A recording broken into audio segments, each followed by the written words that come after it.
좀 큰 데 있으면은, 네, 쓰세요.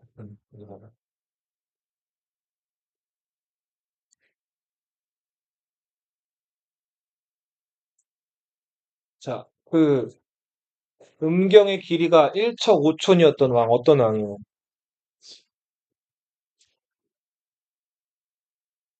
기억나죠? 우경 보급, 순장 금지, 기억나요? 네. 그리고 우상국 복속, 여러 업적들이 있었죠. 덕업일신, 망나사방, 국호신라, 왕칭호 사용, 지증왕. 지증왕 아들이 둘이 있었어요. 자, 지증왕이 성이 뭐였죠? 김씨죠, 김씨. 이름은 뭐였어요? 김지증이었어요? 지대로였죠, 지대로. 지대로 큰왕. 네. 자, 지증은 뭐였어요, 그럼 지증은? 이거를 시호라고 한다 그랬죠? 왕이 죽은 다음에 왕의 업적을 신하들이 평가해서 올린 칭호를 시호라고 한다 그랬잖아요. 살아생전에 지증왕, 지증왕 이렇게 불렀다고? 아니에요, 아니에요. 지증왕은 자기가 지증왕이라고 불리는 걸 모르고 죽은 사람이에요. 이름은 지대로였고 시호가 처음으로 신라에서 사용된 게 지증왕 때.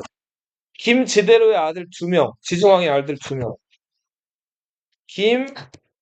김원종과 또 누구였어요? 입종. 김입종은 여기 있었어요. 김입종. 김원종이 지증왕 뒤를 이어서 왕이 되는데 이 사람이 무슨 왕이에요? 법통왕이죠. 자, 법통왕은 아들이 없었어요. 그래서 자기 동생의 아들들한테 왕자를 물려주는데, 자, 김입종의 아들도 둘이 있었죠. 여기부터는 빨강으로 쓸게요. 자, 김입종의 두 아들, 큰아들은 김삼맥종, 네. 그리고 둘째 아들은 김수클종. 이렇게 나가죠? 특이하죠, 이름이?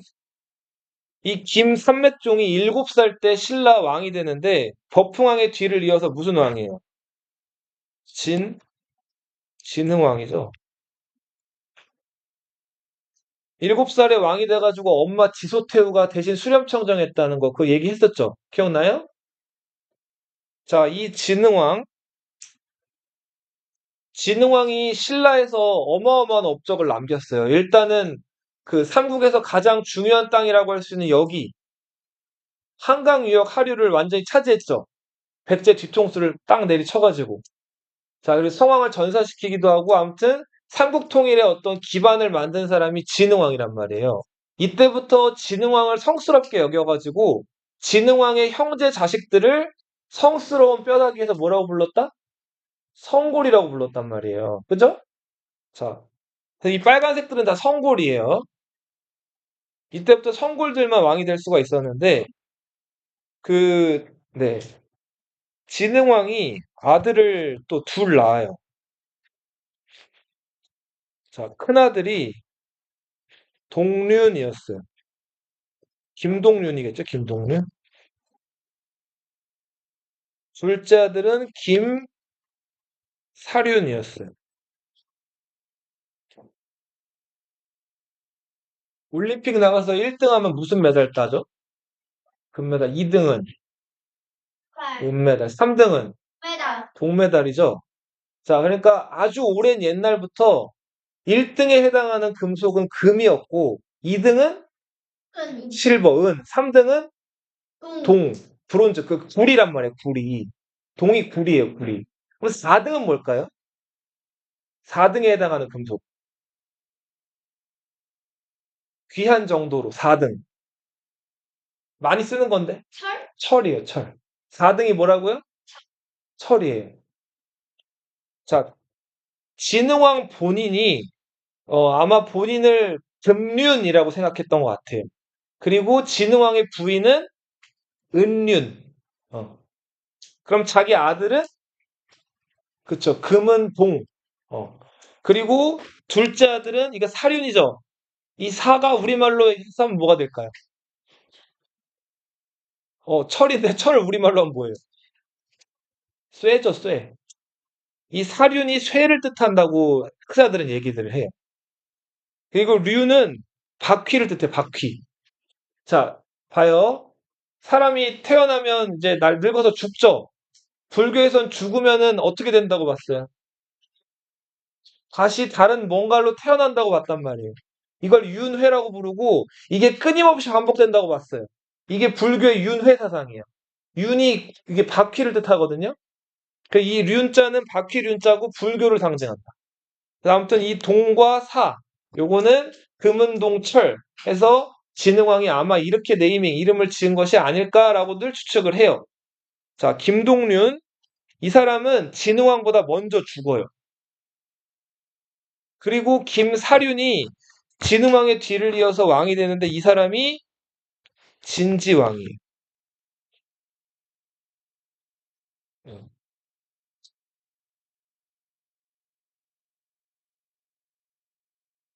자, 삼국 유사에 진지왕에 대한 기록이 나와 있는데 술을 좋아하고 여자 좋아하고 음란했대요. 음란했다는 거는 왜 음란마귀 이런 얘기 들어봤어요? 좀 여자들을 좋아했던 것 같아요. 그래서 신하들에 의해서 진지왕이 쫓겨나요. 자, 왕위에서 쫓겨나는 거를 폐위라고 하죠? 폐위됐어요. 진왕이 폐위되면서 진왕의 아들이 하나 있었는데 그 아들이 김용춘이라는 아들이었어요. 용수라고도 합니다. 갑자기 빨간색이 뭐가 됐어요? 파란색이 됐죠? 성골에서 탈락한 거예요. 성골에서 한 그레이드 아래 뭐가 된 거예요? 진골이 된 거예요. 아버지가 쫓겨나면서. 자, 그래서 이제 왕위 계승 후보에서 밀려나게 되고 김동륜의 또 몇 아들이 있었는데 큰 아들이 백정이었어요. 김백정이겠죠? 둘째는 별로 중요하지 않고 셋째 아들이 김복반이었어요. 자, 진지왕이 폐위되면서 김백정이 다음 왕이 되는데 이 사람이 진평왕이에요.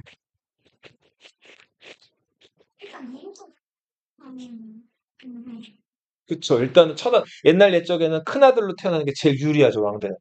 일단 기본 원칙이 큰아들 세습이에요.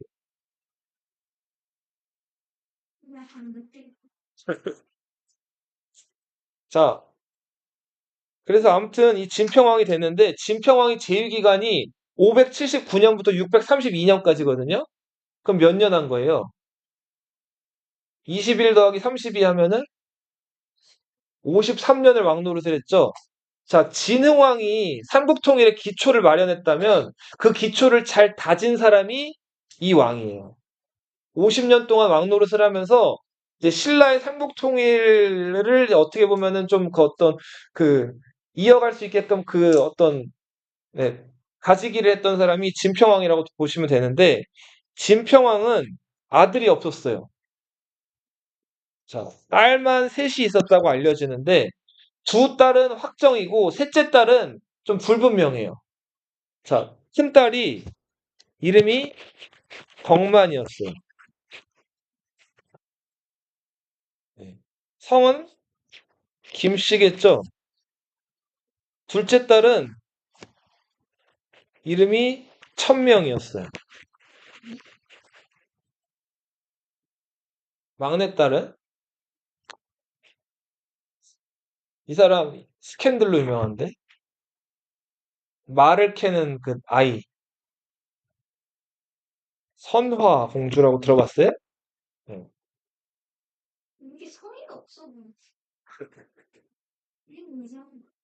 자, 진평왕이 아들이 없었기 때문에 살아있는 성골 중에서 여자 성골 중에서 제일 나이 많은 덕만이 왕이 되는데 이 사람이 선덕 여왕.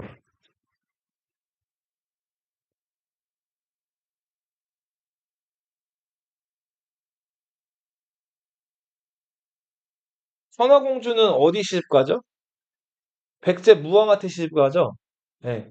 그 무왕한테 시집가가지고 백제 사람이 되죠. 자, 선덕 여왕이 결혼을 죽을 때까지 안 한단 말이에요. 선덕 여왕이 결혼을 하지 않고, 그래서 선덕 여왕이 죽으면서 선덕 여왕의 뒤를 누가 이었냐면, 선덕 여왕의 사촌, 그러니까 김국반의 딸이었던 승만이 이어받아요. 김승만이죠. 이 사람이 진덕 여왕. 신라의 몇 번째? 두 번째 여왕입니다. 자, 진덕 여왕을 끝으로 성골 혈통이 다 어떻게 된다? 끊겨버려요. 자, 그래서 이제는 진골 중에서 왕이 돼야 되는데, 결혼 얘기를 좀 하면, 이 진지왕의 아들, 김용춘, 아버지가 폐위되면서 진골로 격하가 됐죠. 이 김용춘이 천명공주랑 결혼을 해요. 자, 이렇게 결혼해가지고 낳은 아들이 김춘추라는 사람이에요. 족밥 꼬이죠? 자기 지금 누구랑 결혼한 거예요? 자기 조카뻘이랑 결혼한 거죠? 그죠? 자, 왕실에선 이런 근친혼들이 좀 자주 있었죠. 그렇게 해서 태어난 김춘추. 자, 김춘추는 할아버지가 왕위에서 쫓겨나가지고 왕위 후보, 왕위 계승권에서 조금 밀려나와 있는 좀 억울한 귀족이었어요. 억울한 진골. 예.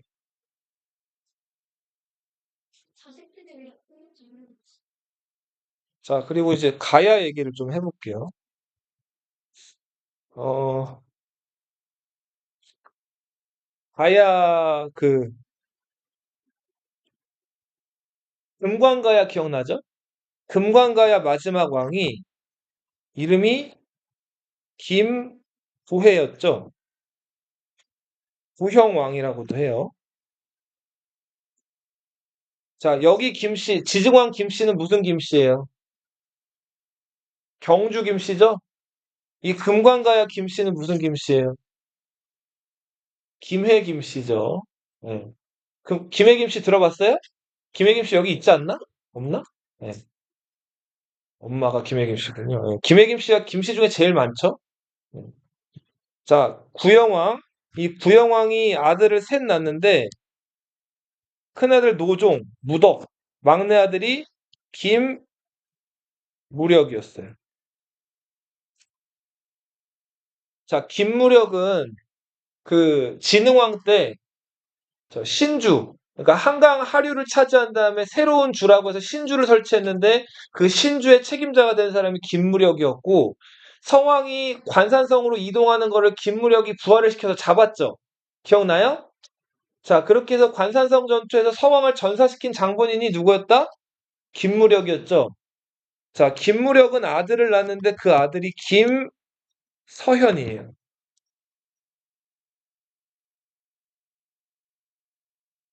자, 김숙훌종은 누구의 동생이었어요? 진흥왕의 동생이었죠. 이 숙훌종이 딸을 낳는데 그 딸이 만명이란 딸이었죠. 김만명. 자, 이 김서현이 만명공주랑 눈이 맞아요. 사랑에 빠지죠. 자, 요렇게 해서 자식을 낳는데 그 자식이 김유신이죠. 둘째 아들은 김흠춘. 딸도 낳는데 딸은 김보희, 김문희. 자식들을 이렇게 낳죠. 자, 여기 지금 초록색으로 쓴 사람들은 일명 어느 계통? 어느 나라 계통? 금관? 가야 계통이죠. 그러니까 신라 왕실로 치면은 인싸예요, 아싸예요? 아싸죠, 아싸. 아웃사이더의 줄임말이죠. 어떤 집단이나 단체에서 그 중심에서 어울리지 못하고 겉도는 사람들 있죠. 네, 네, 멋진다 맞아요. 비슷한 표현일까요? 네.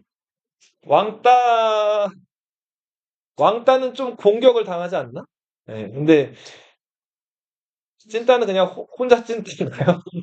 자, 아무튼 이 조금 소외받는 그 여러 가지로 이제 신라 주류 사회에서 약간 이렇게 배척받는 입장이었다고 보면 되고 김춘추는 또 어떤 사람이었어요?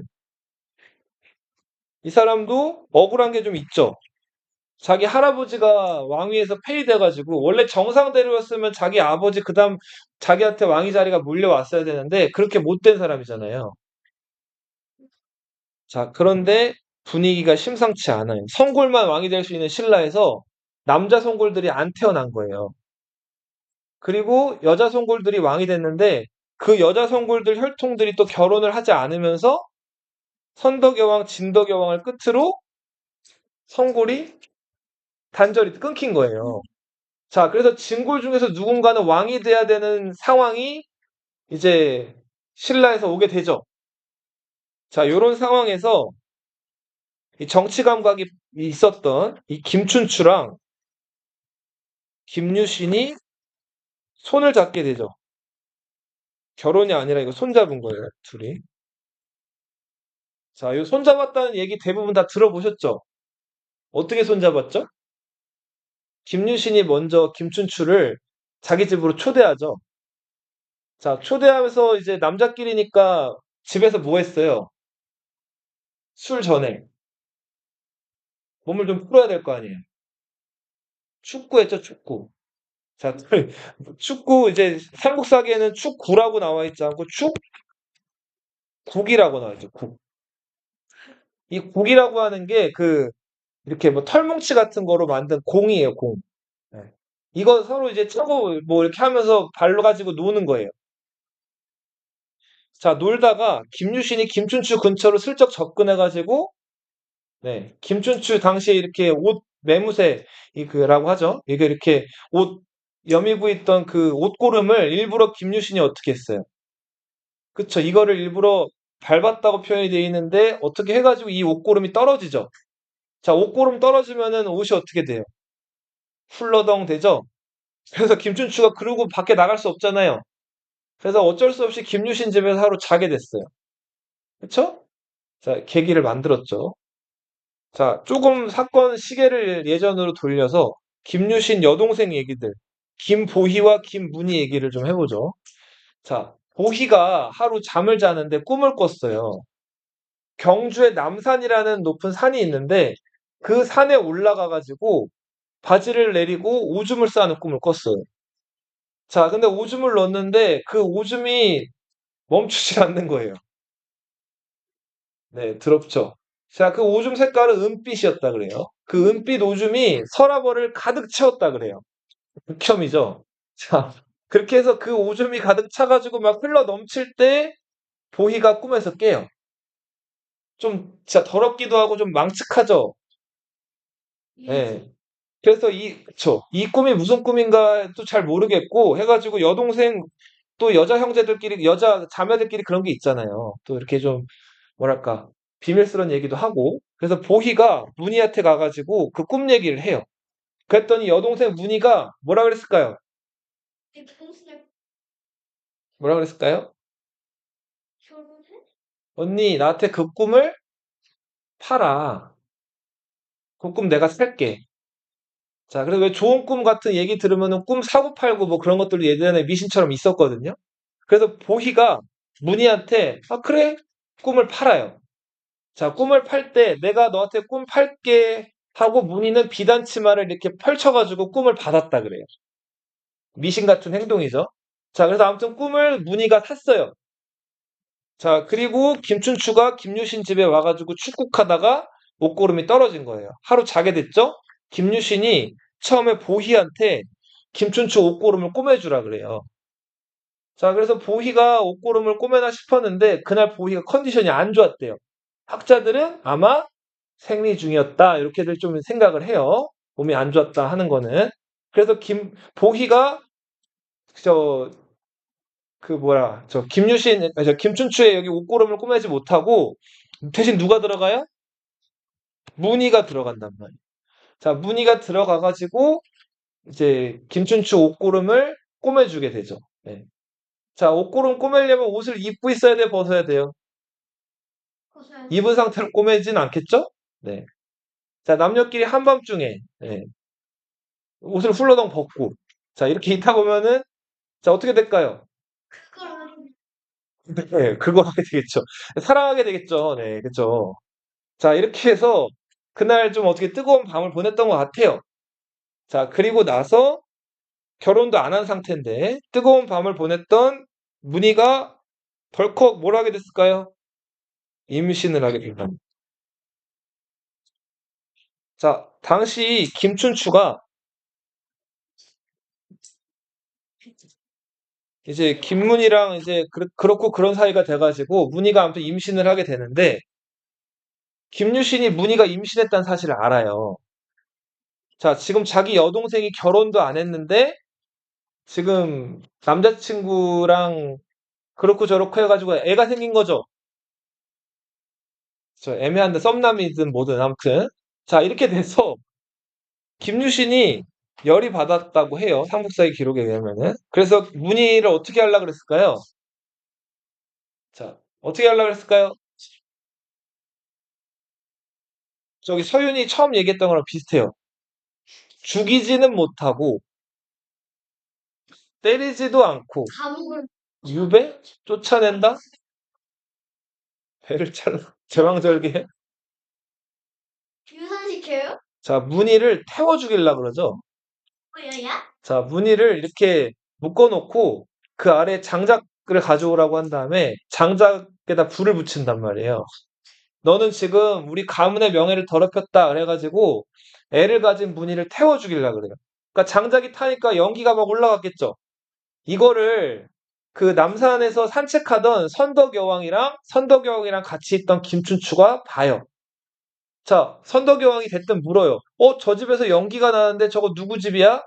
자, 주변 신하들이 김유신의 집입니다. 김유신 여동생이 허락도 없이 어떤 남자랑 사랑을 해가지고 임신을 했다기에 김유신이 여동생을 태워 죽이려고 하는 거예요. 라고 얘기한 거예요. 자, 김춘추가 그 길로 이제 무릎 꿇고 선덕여왕한테 빌어요. 저, 문희를 임신시키게 나고 문희를 살려달라 그런단 말이에요. 자, 선덕여왕이 그 길로 빨리 김춘추한테 그 김유신 집에 가라 그러죠. 자, 그래서 김춘추가 얼른 내려가가지고 불 끄게 하고 문희를 살려낸단 말이에요.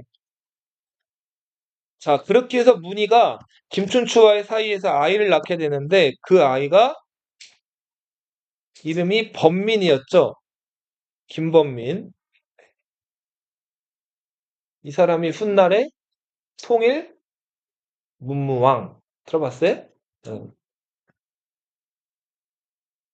뭐 이런 아들들과 딸들을 낳는데 자, 여기까지만 일단 좀 알아두세요. 자, 이렇게 해서 김춘추와 김유신의 여동생 문희와의 사이에서 태어난 범민. 그리고 네, 김유신과 김춘추는 이를 계기로 정치적으로 단단하게 손을 잡게 된다. 그리고 이제 훗날 진덕여왕이 죽고 성골 왕통이 끊겼을 때 김춘추가 왕으로 즉위하는데 이 왕이 태종 무열왕이다.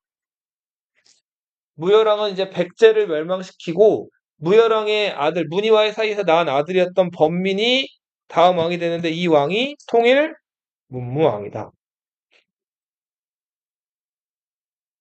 자, 우리 교재로 가보세요.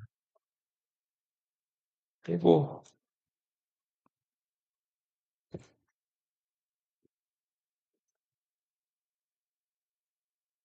자, 진지왕이 폐위가 됐죠. 삼국 유사 기록에 의하면은 주색에 빠져서 술과 여자에 빠져가지고 음란하고 정사가 어지러워서 나라 사람들이 폐위했다. 자, 진지왕이 평소에 좋아했던 도화라는 여인이 있었는데 이 도화라는 여인이 유부녀였어요. 자, 근데 유부녀를 만나면 안 되죠. 근데 사람이 한번 눈에 하트가 뿅 꽂히면은 잊혀지지가 않죠. 그래서 당시 진지왕이 이 도화한테 가가지고 어떻게 좀 안 되겠니? 그랬더니 도화가 안 된다 그래요. 나 남편 있다고. 자, 왕을 거절한 거죠. 그러다가 진지왕이 쫓겨나고 나서 얼마 있다 죽어요. 진지왕이 죽고 나서 너무 도화가 보고 싶어가지고 귀신이 돼가지고 도화를 찾아왔다 그래요. 자, 도화도 마침 또 남편이 죽은 상황이었는데 이때 아무튼 죽은 귀신이 된 왕이 도화를 찾아온 거예요. 도화가 바로 이 귀신이 된 진지왕을 허락하지 않고 먼저 부모님한테 물어봐요. 이거 어떻게 해요? 귀신 돼가지고 왔는데 만나도 돼요? 그때 부모님이 왕이 찾아왔는데 거절해서는 안 된다고 얘기해요. 그래서 이 도화가 귀신이 된 진지왕과 일주일 동안 같이 지냈다 그래요. 자, 그렇게 해서 태기가 생겨가지고 아이를 낳았는데 그 아이가 비형이라는 아이였어요. 비형. 귀신? 그쵸. 귀신이랑 관계를 가져서 낳은 아이. 도화의 아이 누구라고요?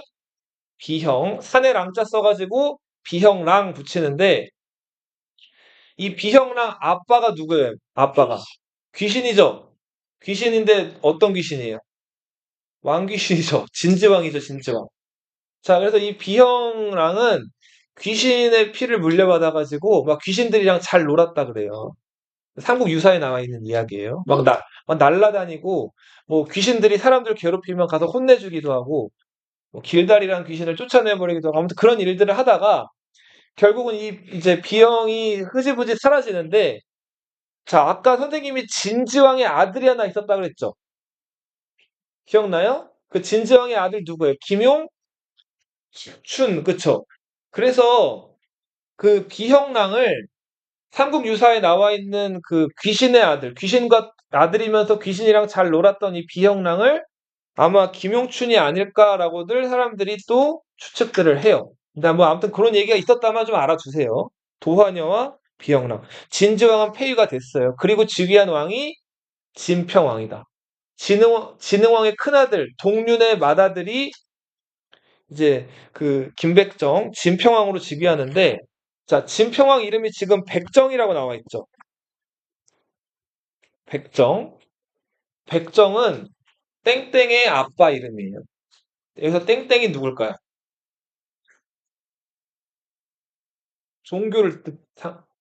종교 생각해보 종교.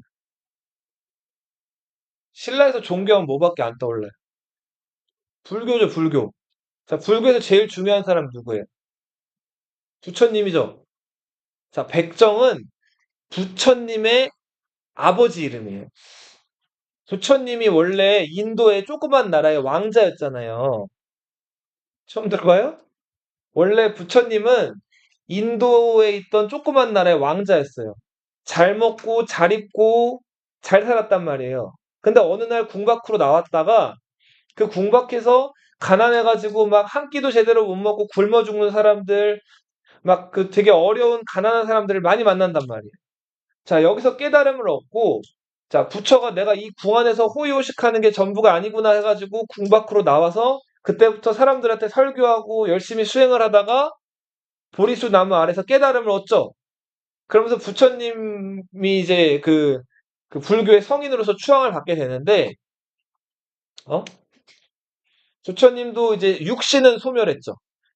그걸 이제 불교에서는 입적, 어, 육체. 그렇죠. 육체가 사라진 거죠. 이걸 열반에 들었다 이렇게 표현하는데, 깨달음을 얻어가지고 극락의 세계에 간 걸 해탈이라고 불러요. 자, 선생님 봐봐. 너 물어봤잖아. 잘 선생님 봐야지. 자, 그래서 아무튼 불교의 성인이었던 그 부처가 원래 그 부처님으로서 이렇게 활약하기 전에 인도의 조그만 나라의 왕자라 그랬죠. 그 조그만 나라의 왕이 그 백정이라는 왕이었단 말이에요. 그러니까 부처 아버지의 이름이에요. 그래서 아무튼 진평왕의 이름은 백정이었고 진평왕의 부인의 이름 뭐였을까요?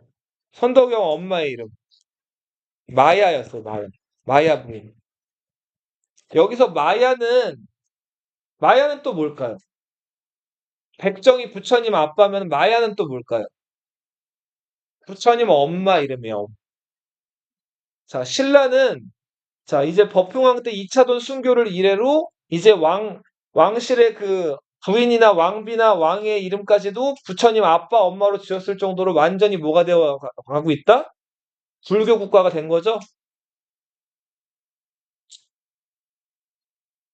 진평왕에 대한 기록은 삼국 유사에 실려 있는데 키가 11척이었다 그래요. 이거 계산해 보면 254, 253 이렇게 나오는데 말이 돼요? 믿기 어렵죠? 자, 요런 사실을 뭐라고 한다고요? 네 글자로? 괴력, 난신이라고 불러요. 네. 자, 이렇게 믿기 어려운 허무맹랑한 좀 괴이한 이야기들을 뭐라고 부른다고요? 괴력, 난신. 허리둘레가 몇 센치였대요? 돼지에 돼지? 150. 150이면 어느 정도지? 1m 50. 여자 허리들 얇으면은 막 다 뭐 26, 7 막 이러잖아요. 그죠? 제, 어? 제 키. 그러네, 그러네. 너 이렇게 둘러놓으면 되겠네. 그치? 150이에요? 서윤이? 크네? 네. 물어볼게요. 자, 그리고 돌계단을 세 개를 밟아가지고 부셨대요. 장난 아니었던 거죠, 진짜. 괴력? 괴력이죠.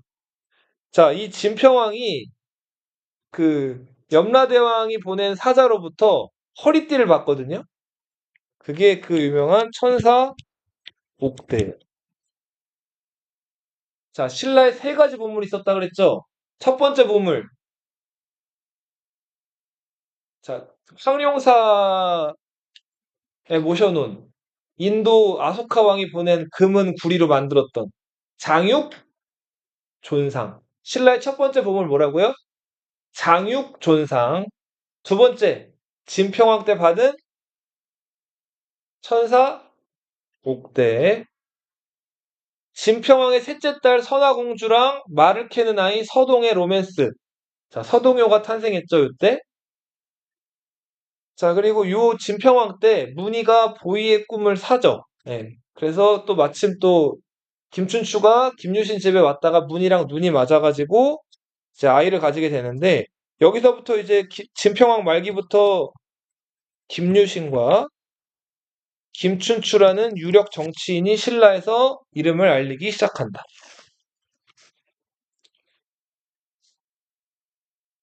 자, 남자 성골이 끊기면서 여자 성골로서는 선덕여왕이 최초로 왕이 됐죠. 선덕여왕이 굉장히 똑똑했다 그래요. 그래서 선덕여왕 직위삼사, 선덕왕 직위삼사.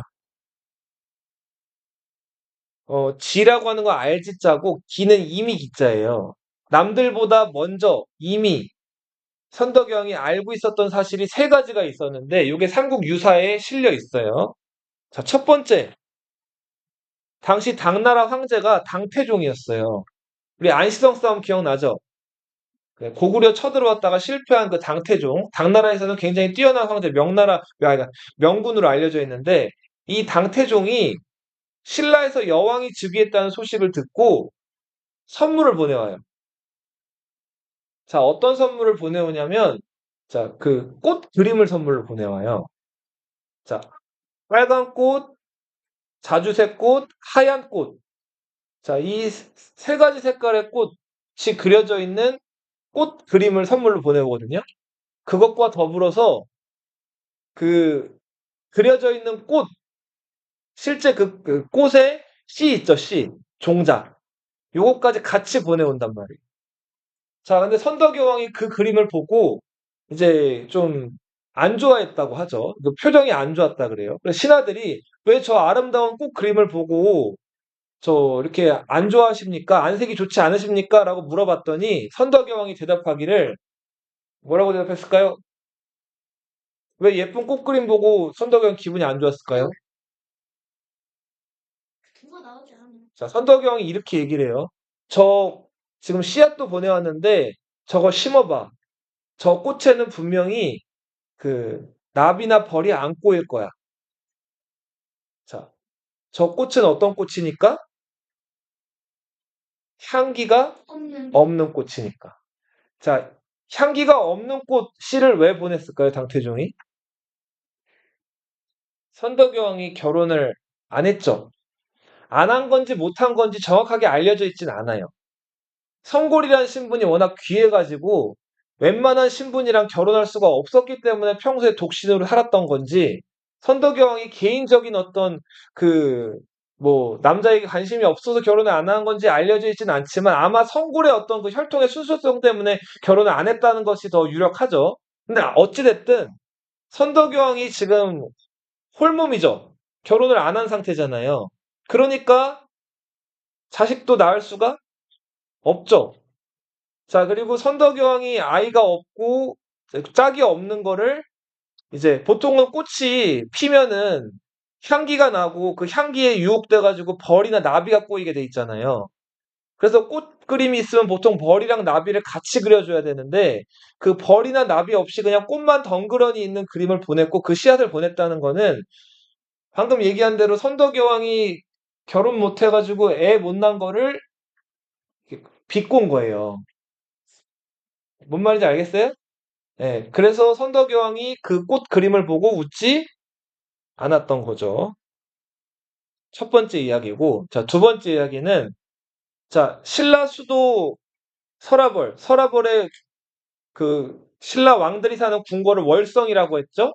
그 월성 옆에 서쪽에 옥문이라는 그 연못이 있었어요. 옥문시. 예.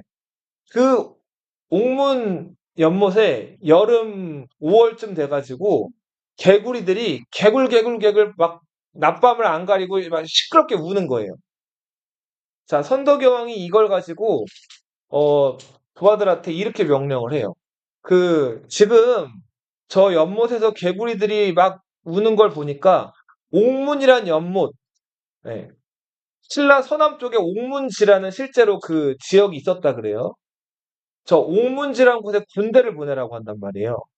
그래서 왜 사람들이 갑자기 개구리 우는 거를 보고 저 군대를 보내라고 할까 의아했는데 진짜 선덕여왕이 군대 보내라는 곳에 가봤더니 거기 백제 군인들이 숨어 있었어요. 신라인들을 기습하려고. 자, 선덕여왕이 이걸 어떻게 알았나 봤더니 아까 얘기한 대로 그 옥문지라는 연못의 옥문 그리고 신라 서남 쪽에 있는 옥문의 지명이 같았고 그리고 개구리가 우는 거.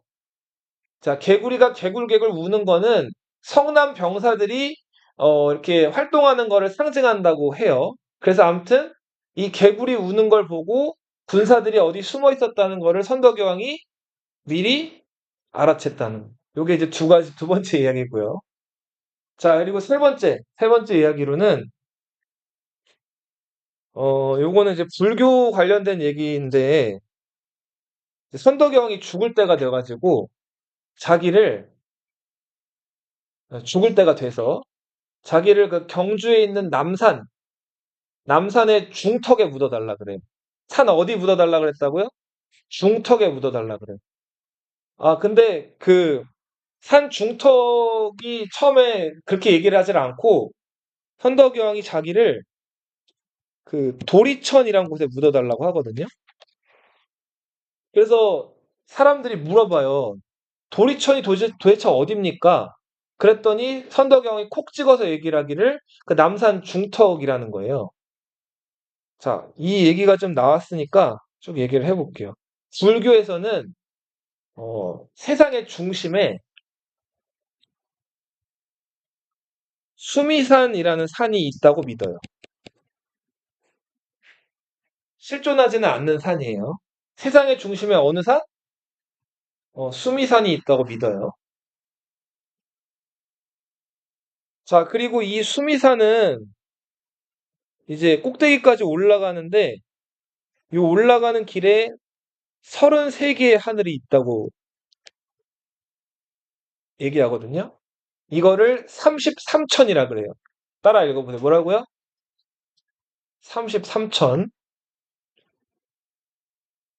하나 예를 들어볼까요? 30, 자, 불교에서 세상의 중심에 수미산이 있다고 믿는데, 수미산으로 올라가기까지 33천, 33개의 하늘이 있다 그래요. 또 꺼졌어? 왜? 안 나와? 영민님 가서. 아,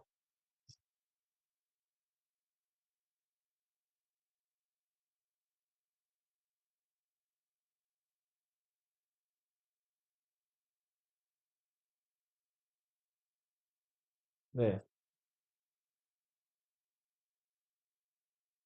근데 그 33천 중에서 요 가운데에 사천왕천이라는 그 하늘이 있다 그래요. 너희 그 혹시 불국사 가본 사람 있어요? 가봤어요? 불국사 가보면은 처음에 그 마당 있고 뭐 있어요? 올라가는 계단 있죠? 그 계단 청운교, 백운교라고 하는데 들어봤어요?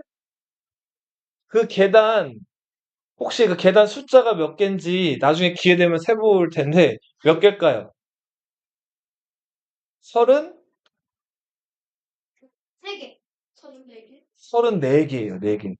그 왜 그런지는 모르겠는데 대부분 불교 상징물들이 33을 귀한 숫자로 여겨가지고 여기도 33천이잖아요. 그게 아직도 알려져 있지 않은 그 미스테리 수수께끼인데 계단 몇 개라고? 34개예요. 그래서 아무튼 그게 알려져 있지 않다고. 자, 근데 아무튼 그게 33천을 상징한다고 보면 돼요. 그 33천을 통과해가지고 들어가면 자하문이란 문이 있어요. 그 문 지나면은 양쪽에 험상궂게 생긴 나무 인형들이 있거든요. 혹시 본 적 있어요? 인형이라기보다는 좀 어떻게 보면은 신들을 묘사해 놨는데 그게 사천왕이에요. 그 사천왕들이 이 33천의 꼭대기, 이 꼭대기로 가는 곳을 지키는 수호신들이라고 보면 돼요. 그 33천에 그래서 그 꼭대기에 도착하면은 도리천이라는 하늘이 있어요.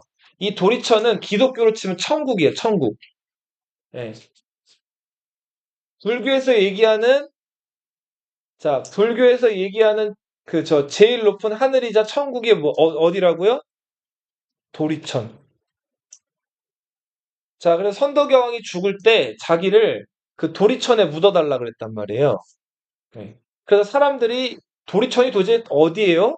라고 헤맸겠죠. 저 도리천이 어디게 물을 거 아니에요. 근데 선덕여왕이 콕 집어가지고 남산의 가운데 묻어달라고 얘기했다 그랬죠. 그리고 나중에 선덕여왕 죽고 나서 한참 지나가지고 문무왕 제위 시절에 당나라랑 신라가 전쟁을 벌여가지고 막 신라가 되게 위기에 처한 상황이었는데 이때 한 스님이 나타나가지고 남산 남쪽에다가 남산 바로 기슭 아래다가 사천왕을 기리는 사천왕사를 지으면은 전쟁에서 이길 수 있다고 얘기한단 말이에요. 자, 그래서 이때 문무왕이 그 남산의 남쪽에다가 사천왕을 기리는 사천왕사를 지어요. 자, 그럼 어떻게 되는 거예요? 그 사천왕사 위쪽에 뭐가 위치하게 돼요? 선덕여왕의 무덤이 위치하게 되죠? 그죠? 그래서 선덕여왕은 이미 그 죽기 전에 자기가 죽고 나서 자기 무덤 아래 사천왕사가 지어질 것을 알고 있었던 거죠? 네. 뭐 이런 카더라 하는 이야기가 좀 어려운 얘기인데 전해져 오고 있습니다. 자, 선덕여왕 때 절이 하나 만들어지는데 이 절이 향기로울 임금 황자 써가지고 분황사라는 절이 만들어져요. 선덕여왕 때 지어진 절 분황사예요. 산.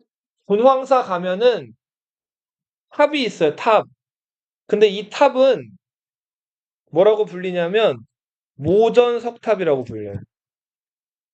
분황사에 있는 탑 무슨 탑? 모전석탑. 여기서 모는 모방한다는 거예요. 모방. 이미테이트. 짝퉁을 이미테이션이라고 하죠. 모조한다는 거고 전은 뭘까요? 전. 벽돌 전자예요. 벽돌은 원래 흙을 구워가지고 만든 돌이 벽돌이죠. 자, 근데 이 실제로 모전석탑 가보면은 벽돌 모양으로 돌들이 막 쌓여 있거든요. 근데 이게 실제 벽돌이 아니에요. 단단한 화강암을 벽돌 모양으로 깎아가지고 만든 탑이 이 분황사의 모전석탑이에요. 모전석탑의 그 돌은 벽돌이 아니에요. 황룡사 9층 목탑이 만들어지죠. 신라의 세 가지 보물 다 나왔죠. 어마어마하게 큰 탑이어가지고 이 탑을 쌓는 데는 많은 기술이 필요했는데 백제에서는 이미 익산에 미륵사라는 거대한 절을 만들면서 탑을 만들어 봤단 말이에요. 그래서 신라가 적의 나라지만 백제에서 탑 짓는 장인을 불러다가 신라에서 탑을 만들게 해요. 그 백제 출신이면서 탑을 지으러 온 이 장인이 아비지였어요. 근데 아비지가 탑을 짓다 보니까 아무리 생각해도 이거 좀 아닌 거예요. 자기는 어느 나라 사람? 백제 사람이죠. 근데 신라에 도움이 되는 신라를 위한 랜드마크. 예를 들면 지금 우리 송파의 랜드마크가 뭐예요? 송파의 랜드마크. 롯데타워죠. 자, 그 롯데타워 같이 당시에 그런 그 뭐랄까 인기 있고 멋진 탑을 신라를 위해서 만들어준다는 게 자기 내적으로 허용이 안 된 거예요. 그래서 아비지가 탑을 만들다가 중간에 아프다고 핑계를 대고 탑을 안 만들어요. 자, 그러다가 어느 날 시간만 때우고 이렇게 탑을 안 만들고 잠이 들었는데, 자, 꿈자리에서 웬 노인이랑, 자, 힘센 그 역사, 금강 역사가 나타나가지고 그 탑 공사 현장으로 들어가는 거예요. 그러더니 무너지는 기둥 이런 것들을 세워놓고 탑을 이렇게 조금 뭐랄까 건설을 좀 해놓고 나오는 모습을 꿈속에서 아비지가 봐요. 그 꿈을 보고 아 저거는 신의 계시다. 탑을 끝까지 완성시키라는 부처의 계시다라고 생각을 해가지고 탑을 마저 완성했다 그래요.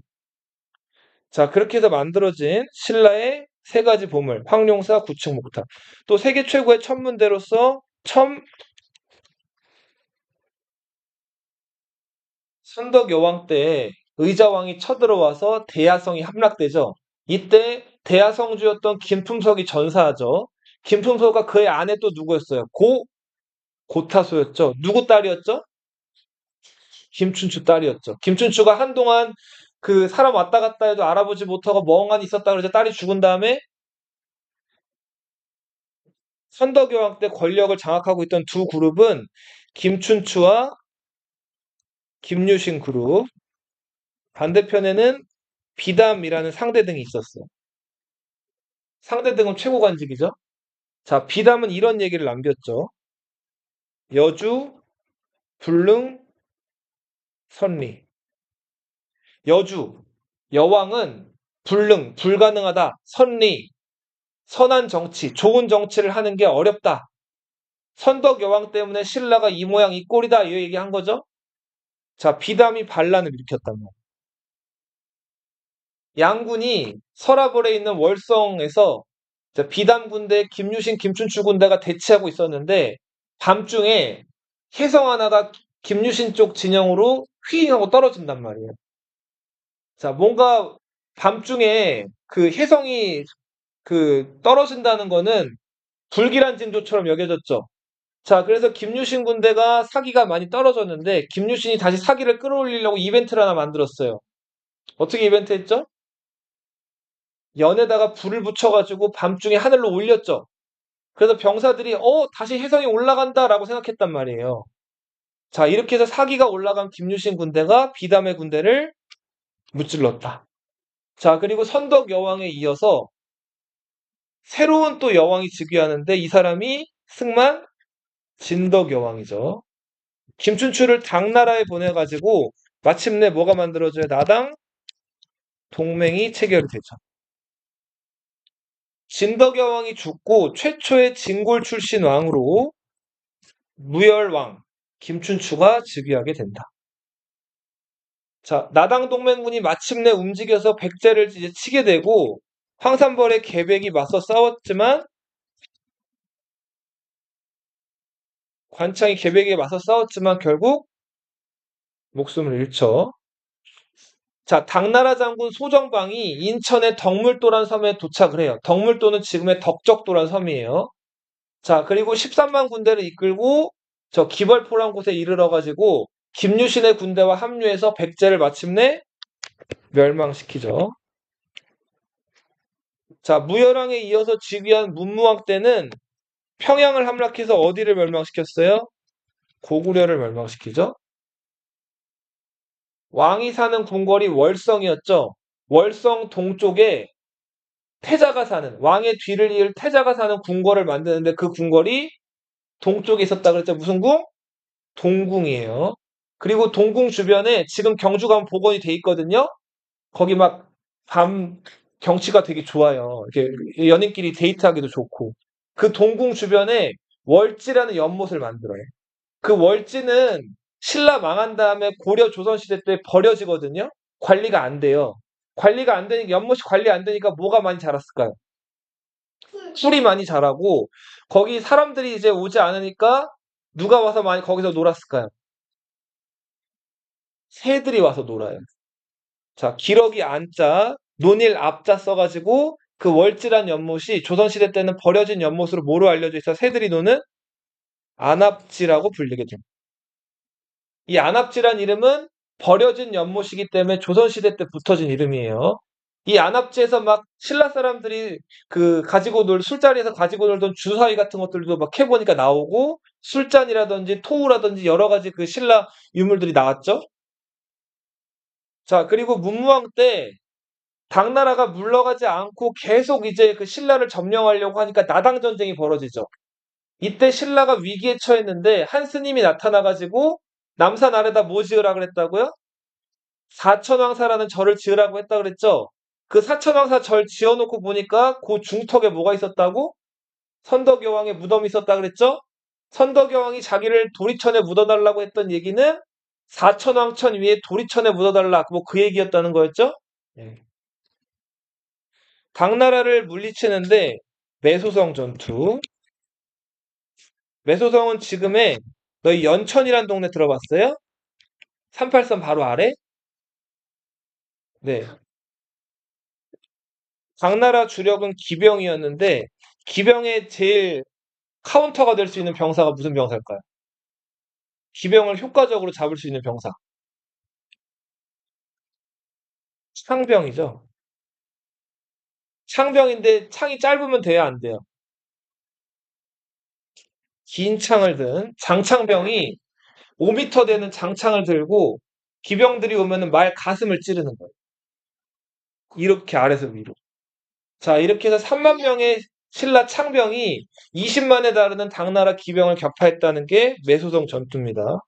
그리고 기벌포 전투. 기벌포 아까 나오기도 했는데 기벌포가 지금의 어디냐면 금강의 하구예요. 분산 지역이에요. 여기서 당나라 군대를 무찌르면서 마침내 신라는 완벽하게 삼국 통일을 이뤄낸다.